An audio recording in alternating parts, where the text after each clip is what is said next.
Jom tengok soalan ni. Soalan ini dari SPM 2022, kertas 2 soalan 8. So tajuk dia adalah vektor. Okay. So Raja menunjukkan sebuah segitiga OBQ lah dan garis lurus OAC. Maksud titik P terletak pada garis lurus OQ dan OC sama dengan 3OA.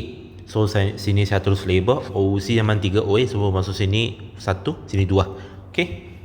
Maksud OA sama A, OB sama B, AB sama dengan 1/3 AB dan OQ sama dengan KOP. Okey. Terus so dia suruh kami ungkapkan vektor OP dalam sebutan A. Okey. So OP macam mana kami nak pergi? OP kami guna OA tambah AP. So OA sama dengan A, AP ialah 1/3 AB. Okey. So lepas tu AB kami tukarkan jadi AO tambah OB. Okay.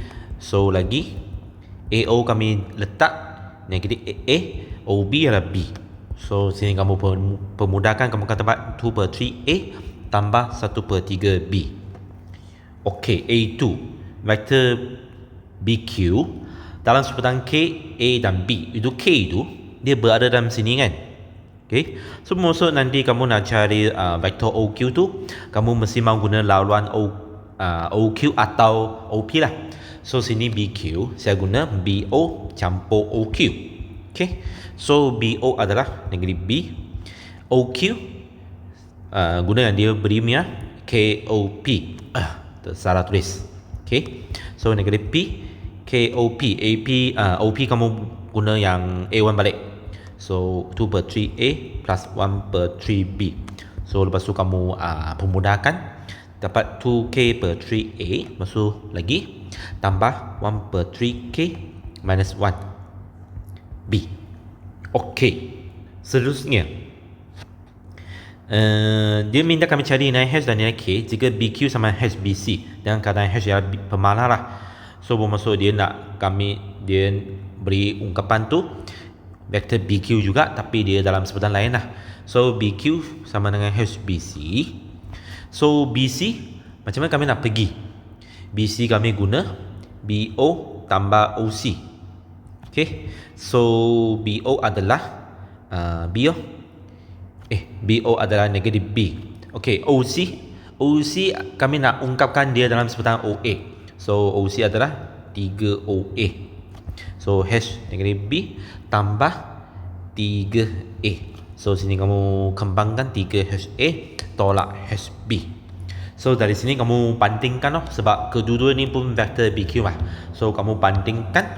So bermaksud 2K/3 sama dengan 3H. Okay. So lagi satu 1/3K minus 1 sama dengan negatif H. So bermaksud H sama dengan 1 tolak 1/3K. So sini kamu boleh gantilah 1, 2. Kamu ganti 2 ke dalam 1 lah. So bermaksud 2K/3 sama dengan 3, 1 tolak 1/3 K.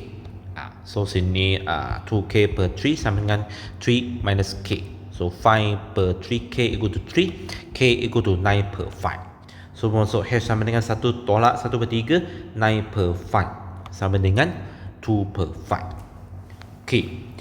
Dia last tu dia suruh kamu menyatakan BQ nisbah QC.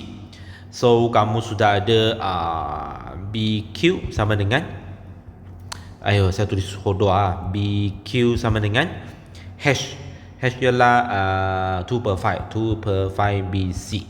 Okay. So sini kamu boleh lakarkan secara kamu senang faham lah.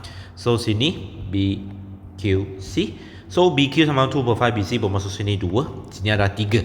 So kamu nampak So bermaksud BQ nisbah QC adalah 2 nisbah 3.